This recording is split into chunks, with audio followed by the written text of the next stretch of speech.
नून league की government आती तो नून लीग का जज भर्ती होता था, पेपर पार्टी की गवर्नमेंट आती तो पेपर पार्टी का जज भर्ती होता था। इमरान खान ने शायद गलती ये की है, अगर आप देखें हमारा सिस्टम देखें तो इमरान खान ने तो बेसिकली गलती की है ना। अल्टीमेटली तो जाना पड़ेगा ना।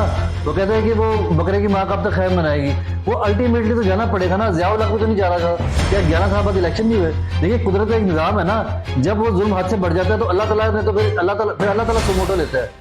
अस्सलाम वालेकुम। उम्मीद है बाहर के नए एपिसोड में खुशामदीद।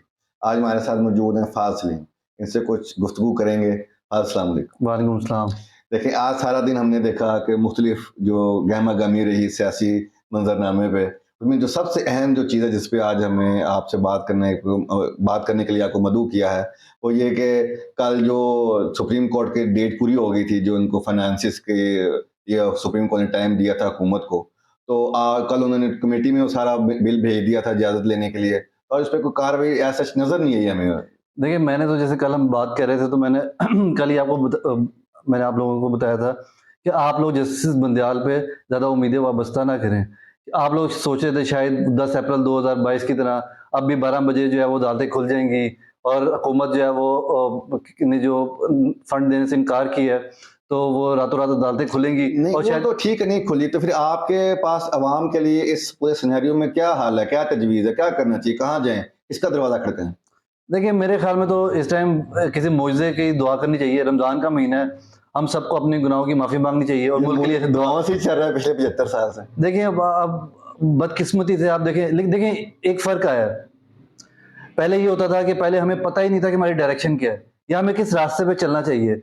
अब आप देखेंगे इस 1 साल में क्या हुआ है कि इस 1 साल में सारा सब माफिया जो था इकट्ठा हो गया था। पहले क्या होता था, देखिए फिरके आपस में लड़ रहे होते थे।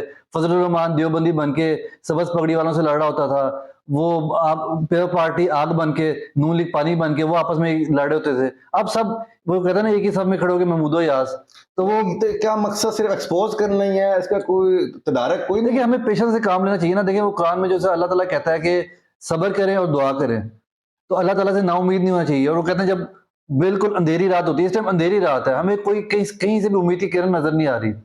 तो ये नहीं, कुरान पाक में अल्लाह कोशिश का भी तो दरस देता है कि कोशिश करनी देखिए चाहिए। वो तो अवाम 25 करोड़ है, अशराफिया की तादाद तो बहुत थोड़ी होती है, तो अवाम के लिए मैं आपसे पूछना चाह रहा हूँ क्या करना चाहिए? देखिए अवाम कोशिश कर रही है ना, ये बड़ा पॉजिटिव साइन है। देखिए जो हुक्मरान थे उन्हें लगता था कि हम 10 अप्रैल को वो क्या सोच के उन्होंने इमरान खान को हटाया। हालांकि उन्होंने असर के वक्त रोजा तोड़ा ना, उन्हें ये लगता था कि हम इमरान खान को हटाएंगे तो उसके बाद इमरान खान आहिस्ता आहिस्ता आहिस्ता आहिस्ता खत्म हो जाएगा। लेकिन लोग नहीं घर बैठे। जब इमरान खान कॉल देता है, आपने मीनार पाकिस्तान के लास्ट जलसे में भी देखा कि जब पूरा लाहौर कंटेनरों का जो है वो कब्रिस्तान बना दिया हुआ था, उसके बावजूद लोग पहुंचे।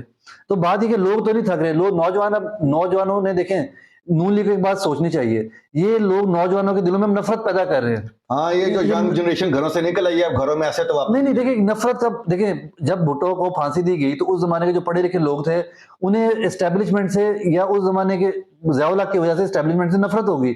वो आप देखिए 40 साल गुजर गए, वो लोग उनमें से अक्सर लोग कब्रों में चले गए, लेकिन वो एस्टेब्लिशमेंट की नफरत दिल में लेके कब्रों में गए। उन्होंने वो नवाज शरीफ की शक्ल देखना पसंद नहीं करते थे। अब भी यही हो रहा है। अब देखें जो नौजवान है, अब तो मीडिया ज्यादा लोगों तक पैगाम पहुंचता है। भुट्टो के दौर में तो आप देखें उस बेचारे का तो जनाजा नहीं होने दिया था। नहीं, आप हमारे लिए थोड़ी सी पिक्चर वाजे करें कि हो क्या रहा है। जुडिशरी ये जो है पूरे निज़ाम को प्रोटेक्ट कर रही है, या एस्टेब्लिशमेंट इसको कंधा दिए हुए है, या अवाम के, यानी कि इसको उमंगे जो अवाम की हैं उसके रास्ते में रुकावट जो है वो हाइल कौन है? देखिए सिंपल सी बात है, हम एलीट कैप्चर है हमारे मुल्क में 75 सालों से। एलीट कैप्चर तो एक वेग सा वर्ड है ना, आप पिन पॉइंट करें ना कि ये वो इदारा है या ये वो शख्सियत है आज देखिए वो पूरे अवाम के समंदर या जज्बात के सामने ढाल बन के खड़ा हो गया कि निजाम चेंज नहीं होने देना, या उसको तो चेंज तो ना होने दे, तसलसल तो कम से कम कायम रहने दे। देखिए एक सोच, आइन पे अमल करने की बात है। देखिए एक सोच है। मैं आप ये जो एलीट क्लास से मकसद है, एक सोच है। देखिए आप मुझे ये बात बताएं, चले मैं नून लीग की बात नहीं करता, मैं आपसे पीटीआई की बात करता हूँ। आप मुझे बताएं, आप सुबह पीटीआई के एमएनए एमपीएस जो थे उनका ऑडिट करें, आप देखें उनमें से कितने बंदे टैक्स फाइल करते हैं। उनका जो जिंदगी गुजारने की जो उनका जो वे ऑफ लिविंग है वो उनके टैक्स से मुताबिक रखते हैं। मेरा क्वेश्चन को आप बिल्कुल आप उसी तरफ आ गए हैं, बड़ा अच्छा आपने पॉइंट रेज किया है। तो उनसे पूछने का जो अथॉरिटी है, जो मजाज है, वो मैं तो नहीं हूँ, वो किसने पूछा? देखिए हमने सिस्टम ऐसा बनाया होता ना। आप देखें, मुझे आप एक बात बताएं, किसने बनाया? इन्होंने बनाया। देखिए यही तो बात है ना, ये समझने की जरूरत है हर एक को। आप मुझे बताएं, अब मेरे सवाल का जवाब दें कि हाई कोर्ट का जज भर्ती कैसे होता है?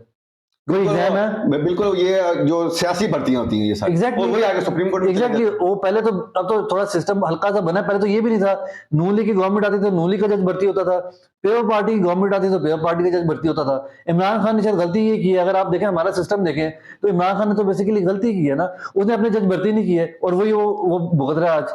या वो गलती की है, या पूरा जो सिस्टम रिवैम्प करने का उनका नारा था, या कोई तब्दीली में लेके आऊंगा, वो भी नहीं देखिए, किया। दोनों ही नहीं किए, ना 3 में है ना 13 में है। आज हमें जजेस नजर आ रहे हैं, या हमें जजेस नजर आ रहे हैं नून लीग के, जो नून लीग के जाती वफादार बने हुए हैं, या हमें जजेस नजर आ रहे हैं, वो देखें अल्लाह भी तो जानता है, लेकिन नजर ऐसे आ रहा है अपेरेंटली कि वो एस्टेब्लिशमेंट के हैं वो।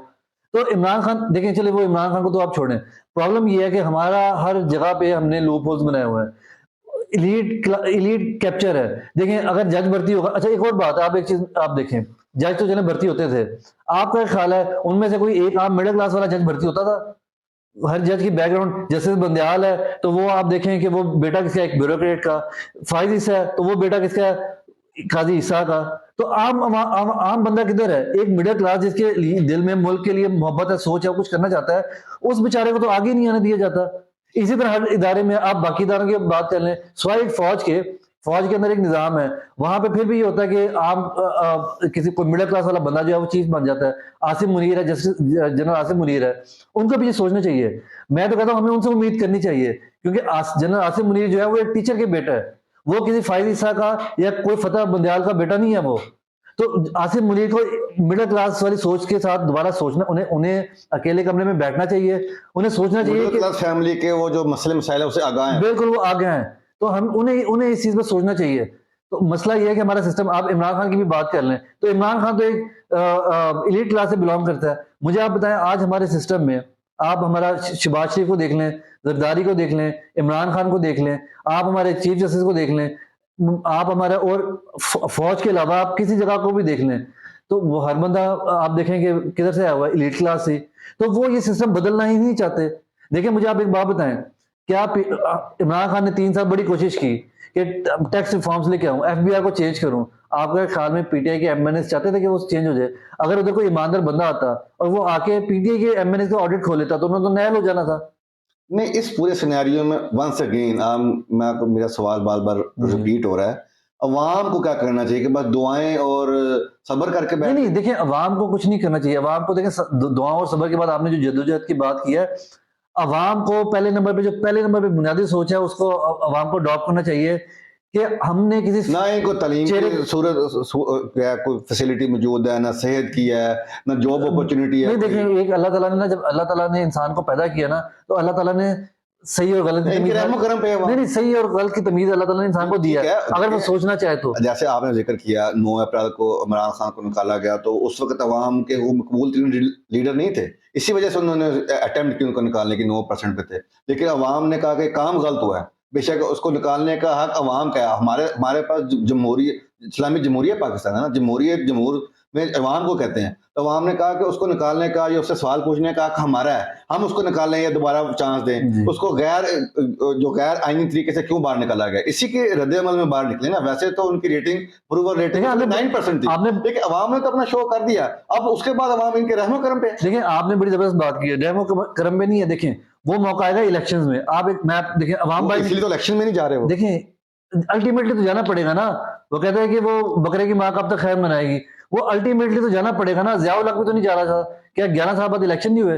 देखिए कुदरत का एक निजाम है ना, जब वो जुल्म हद से बढ़ जाता है तो अल्लाह ताला ने तो फिर अल्लाह ताला सोमोटो लेता है। देखिए अगर जैसे आपको क्या लगता है, अगर जस्टिस बंदयाल सोमोटो नहीं लेगा और वो नहीं करेगा तो अल्लाह ताला ने तो सोमोटो लेना है। अल्लाह ताला ने ज़ियाउल हक के खिलाफ भी लिया था, वो बड़ा सख्त होता है। फिर ज़ियाउल हक को देखें, ज़ियाउल हक के तो बॉडी पार्ट्स नहीं मिले थे फिर, आप देखें। तो इसलिए बात यह है कि देखिए अवाम जब निकलती है ना तो तब्दीली आती है। आपने एक चीज देखी नहीं है, आप लोगों को मैं एक मिसाल देता हूँ।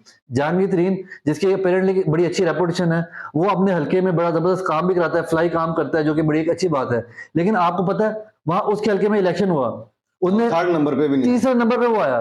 ये अवाम की ताकत थी, उसको तो लगा एटीएम थे, कहाँ 3रे नंबर पे। एग्जैक्टली अब देखें तो वो कहता है ना, वो धोबी के कुत्ता घर का घाट का, वो तरीन की तो मिसाल वो है ना। वो पीटीए में वापस आ सकता है। अलीम साहब के साथ भी यही हुआ, अलीम कि मैं इलेक्शन नहीं लड़ूं। अब तो उन्होंने सीख लिया जगीर तरीन से कि ये हालात होंगे। और आप देखेंगे अब तो अलीम खान का मसला वही, तरीन का मसला ही है ना वो पीटीए में आ सकता है, ना नून लीग उसको लेना चाहेगी। 3रे नंबर वाले को तो कोई पार्टी नहीं एक्सेप्ट करती। तो ये अवाम की ताकत से हुआ है। देखिए इमरान खान को अभी तक 2 दफा उन्होंने अटेम्प्ट की, बड़ी जबरदस्त अटेम्प्ट की, और आई मस्ट से कि आप देखेंगे वो स्मार्ट लोग हैं। तो जमानपाद में आपको पता है कितनी आंसू गैस हुई, और मैं पाकिस्तान की हिस्ट्री में कभी एक रात में इतनी आंसू गैस शेल फायर नहीं हुए होंगे। बिल्कुल। फिर आप इस्लामाबाद में देखें, इस्लामाबाद में तो इमरान खान खैर अकेला जा रहा था, वो पता नहीं कैसे कहाँ से दुनिया आ 25 मई गई, वाले में भी काफी कहाँ से दुनिया आ गई। तो ये निशानी है, जो अभी भी अवाम जो घर में बैठी है वो डरती है, वो खौफ जो उन्हें सीखना चाहिए इससे, और उन्हें भी खौफ के बुत तोड़ने चाहिए। वो जिसको भी बेहतर समझते हैं, अगर वो समझते हैं कि नवाज शरीफ बेहतर है, वो मुल्क के अंदर चेंज लेके आ सकता है, उसके पीछे खड़े हों, उसके लिए निकले। ये बात नहीं थी कि हमें एक चीज समझनी चाहिए। आप देखें ख्वाजा आसिफ ने एक दफा प्रोग्राम में आके कहा था कि जी नवाज शरीफ जब सर्विसेज हॉस्पिटल में एडमिट था तो 10 लोग भी बाहर नहीं आते थे। वो बात ठीक थी। अगर लाहौरी समझता है कि नवाज शरीफ ठीक है तो उसके लिए बाहर निकलो, ताकि अगर वो एक बंदे से ले रहा पंगा, अगर उसने जनरल बाजवा से नवाज शरीफ ने पंगा लिया, ठीक है, और जनरल बाजवा ने उसको फारिग किया, अगर इमरान खान वो जो जुडिशरी की कोर्ट में गेम थी ना, तो उन्होंने कंपेन जुडिशरी के खिलाफ चला दी थी उस वक्त, स्टैब्लिशमेंट से हटके। ये कौन होते हैं 5 लोग, मुझे नहीं क्यों देखिए, निकाला? तो वो देखिए ये तो डिबेटेबल बात है ना कि गलत कंपेन थी या सही कंपेन थी।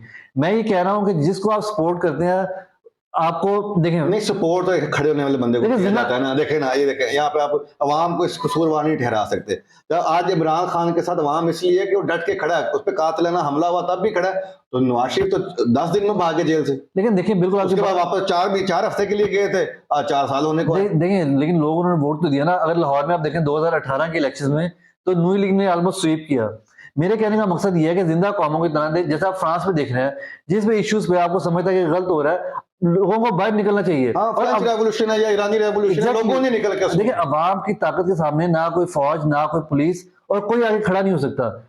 लेकिन जो आपका मेन मसला था, वो जो मैं आपसे कहता, सब्र करना चाहिए और इंसान को इंतजार करना चाहिए। मौका तो मिलता है। देखिए पीपल्स पार्टी के लोगों को 11 साल बाद मौका मिला। देखे ना, मेरा एक और आपने मौका लोगों का, हम सारी डिस्कशन कर रहे हैं। अब देखें, आज एक और भी बड़ी जो अहम जो पेशरफ्त हुई है कि एक नाअहली हुई है बड़ी। जी। यह है वो आज़ाद कश्मीर के वज़ीर आज़म है वो, और यहाँ पे हमारी एक मलका जो है, कैलिबरी मलका जिसको कहते हैं, वो टीवी पे सरेआम जुलूस में तस्वीरें लगाती हैं साबिक और हाज़िर सर्विस जजों की, और एस्टेब्लिशमेंट के साबिक और जो हाज़िर सर्विस जो उनके अफसरान हैं, उन पे कोई किसी के काम पे जूं नहीं रही थी, और वहाँ पे एक वज़ीर आज़म को बयान करने पे, गुफ्तगू करने पे नाअहल कर दिया गया। तो ये तज़ाद है, ये नाउमीदी या ये जो सिस्टम के अंदर ये चीज़ है।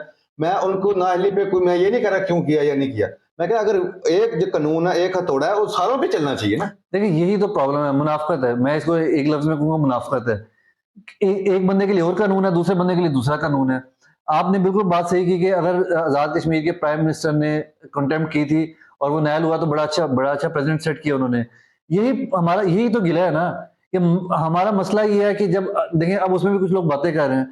कुछ लोग कह रहे हैं कि उसको इसलिए करवाया गया, ताकतवर हकों ने उसको करवाया, क्योंकि वो पीपल्स पार्टी की या नून लीग की वहां पे गवर्नमेंट लाना चाहते हैं। ये तो कुछ दिन बाद हमें पता लग जाएगा कि बात सही है कि नहीं सही। इसमें भी कॉन्स्पिरेसी थ्योरीज आ रही हैं। लेकिन मसला ये है कि जब कानून सबके लिए बराबर होगा, तराजू बराबर होगा, तो ये हमारे मसले नहीं होंगे। और तराजू बराबर क्यों नहीं होता? वो इसलिए नहीं होता, मैंने आपसे कहा ना कि हमारी बुनियाद ही ठीक नहीं है। मैंने आपको बता दिया ना कि एक अगर जस्टिस बंदयाल है, जो कि लगता है एस्टैब्लिशमेंट ग्रुप है, वो भी देखें एक ब्यूरोक्रेट का बेटा, इसलिए वो यहाँ पे आया, कोई सिफारिश होगी। इसी तरह आप देखें फायदी साहब, तो वो आप किसी भी इदारे को उठा के देख लें, सरकारी आप किसी भी इदारे को उठा के देखें, तो आपको यही नजर आएगा कि किसी ना किसी का रिश्तेदार, किसी का बेटा, किसी का भाई, किसी का बिनोई, वो वहां पे बैठे हुए हैं। यही हमारी बदकिस्मती है। वो लोग चेंज नहीं लेके आएंगे। ये ऐसे ही है कि वो देखिए अपने हाथ से अपना दूसरा हाथ कोई नहीं काटता। ठीक है जी। नाज़रीन, आपने हमारी गुफ्तगू समाअत फरमाई। आप इससे एग्री करते हैं या डिसएग्री करते हैं? दोनों सूरत हाल में अपने कमेंट्स में अपनी आरा से आगाह कीजिए। हमें इजाज़त दीजिए। फॉर द नेक्स्ट टाइम, शुक्रिया।